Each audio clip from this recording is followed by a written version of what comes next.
Hello my loves, I hope you're all well. Today I'm introducing this video after I've already done the B-roll. I wanted to do a book shopping video, but I wasn't 100% sure on what I wanted to do with it, and this has ended up being split over 2 days in 2 different bookshops. It's Waterstones, but the one in Wigan followed by the one in Bolton today. So the one in Wigan was last week, the one in Bolton is today, and I do have some books to show you, so there's no need for me to ramble on too long. We might as well just get into the video. But here is the B-roll, and then come back to me to tell you exactly what I got.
Okay, so from the Wigan Waterstones, I did get 4 books.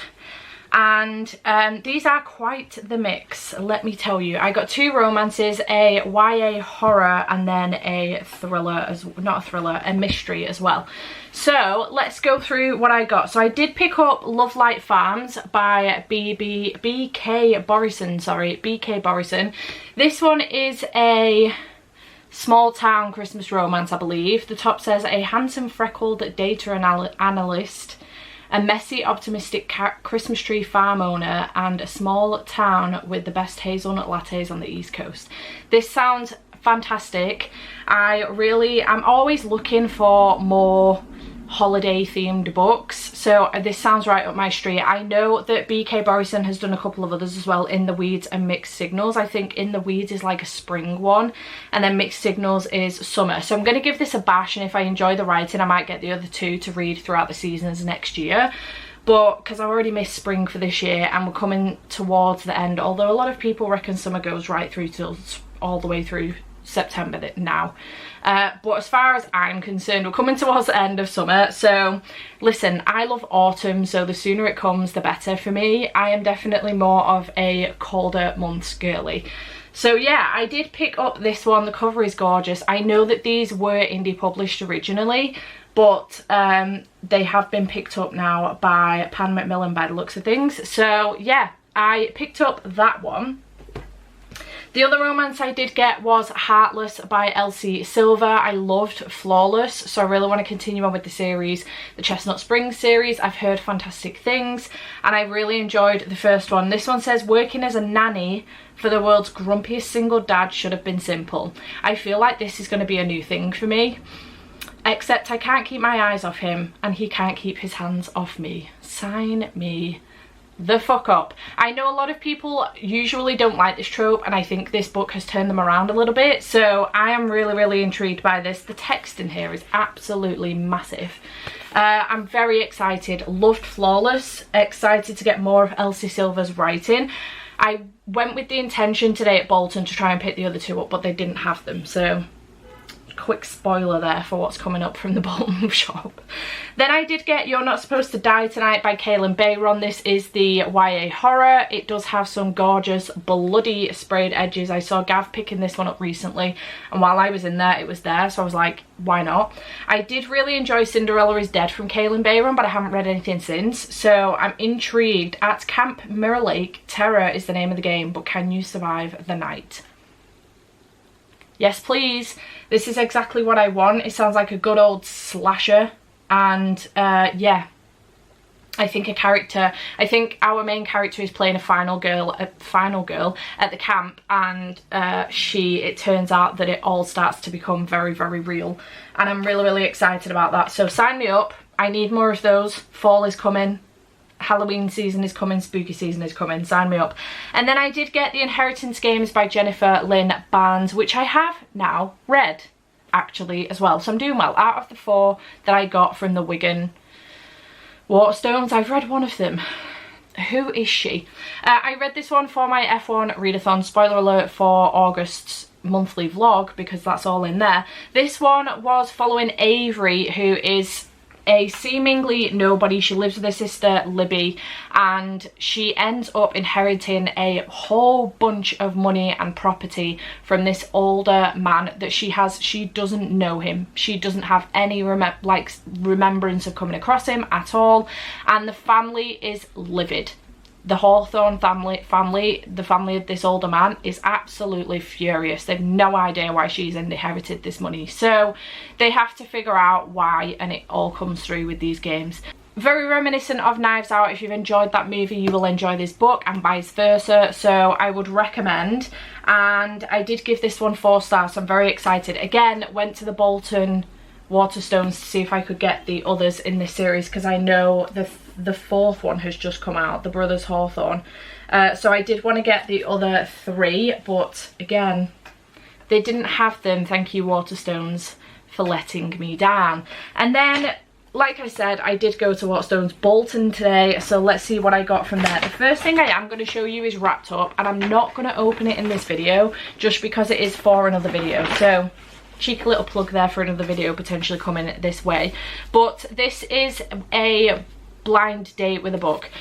This one says, I don't usually enjoy this particular trope, but I love this book. It has brilliant characters and ADHD representation, a really fun read. I got it for the ADHD representation. I'm intrigued. I didn't know Waterstones did this either, but if you already have the book or have no interest in the book once you open it, you can take it back and get a refund, which is fantastic, I think, because it is a risk to get a blind date with a book. But yeah, any guesses on what the video could be?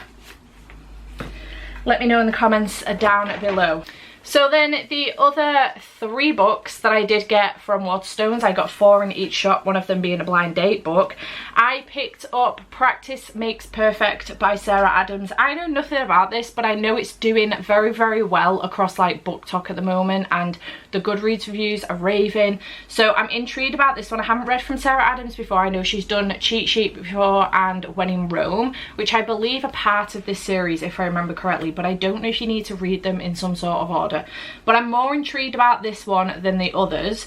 How hard can it be to find the perfect match? Florist Annie Walker is determined to find someone who complements her life, but after overhearing her latest date describe her as so unbelievably boring, fucking rude, Annie wonders if the problem might be her. Is it too late to become flirtatious and fun like the leading ladies in her favourite romance movies? Maybe she only needs some practice and Annie has the perfect tutor in mind. I'm already living for this on the basis that it's already giving me the Kiss Quotient vibes, and I love that book. Sexy and tattooed Will Griffin is temporarily back in Rome, Kentucky, providing security for pop star Amelia Rose in the build-up to her wedding to Annie's brother. I think this is where it comes in. So I think Amelia Rose and Annie's brother have already had a book. So I think that's where the crossover comes in, and I think that's When in Rome. So maybe I will read that one. He also has his own agenda, stay away from Annie Walker and any attachments to this sleepy town, which becomes difficult when she enlists him to help fix her love life. Amid steamy practice dates and strictly educational tutoring lessons, the lines of their friendship blur and Annie reconsiders what her dream guy might look like. Maybe her love life doesn't need to be perfect, it just needs to be real. Yes please, sign me up. Very excited about this one. It sounds right up my street, but maybe I will pick up When in Rome as well and read them both. Then I did pick up one that literally caught my eye because of the title. If you know, you know, but I did get In a New York Minute by Kate Spencer. I love New York. If you don't know this, I love New York City. It's my favourite place in the world. On the back it says, the world thinks they're destined to be together. Too bad they can't stand each other. Franny Doyle. Funny story, I have a collection of best friends. I have some best friends that are sisters, 3 sisters. They've been my closest friends since I was like 4 years old. Me and the eldest were 4. The middle one is my brother's age, so she was 2 and the youngest was 1. And we have been friends since that time. So it's been a very, very, very long time, almost 30 years. And they lived next door to me when we moved into our new place in Bolton. And they call me, the eldest has called me Fanny for the longest time. Anything she sends to my house comes to Fanny Barraclough. It confuses the postman, and she's called me Fanny for the longest time. Their last name is Doyle. So the minute I read that, I know it's not the same as Franny Doyle, but my brain just went Fanny Doyle, and I was like, yes, I'm officially one of the sisters. Anyway, many connections to this book already. Franny Doyle is having the worst day. She's been sacked, the subway doors ripped her favourite dress to ruins, and now she's flashed her unmentionables to half of Lower Manhattan. On the plus side, a dashing stranger comes to her rescue with his Gucci suit jacket. On the downside, he can't get away from her fast enough. Worse yet, someone posted their entirely not meet cute online. Suddenly, Franny and her rescuer, Hayes Montgomery, are the newest social media sensation, and all of New York is shipping #SubwayQTs. This Hayes Montgomery reminds me of Gossip Girl. I don't know why, it just sounds very Upper East Side Manhattan, I don't know.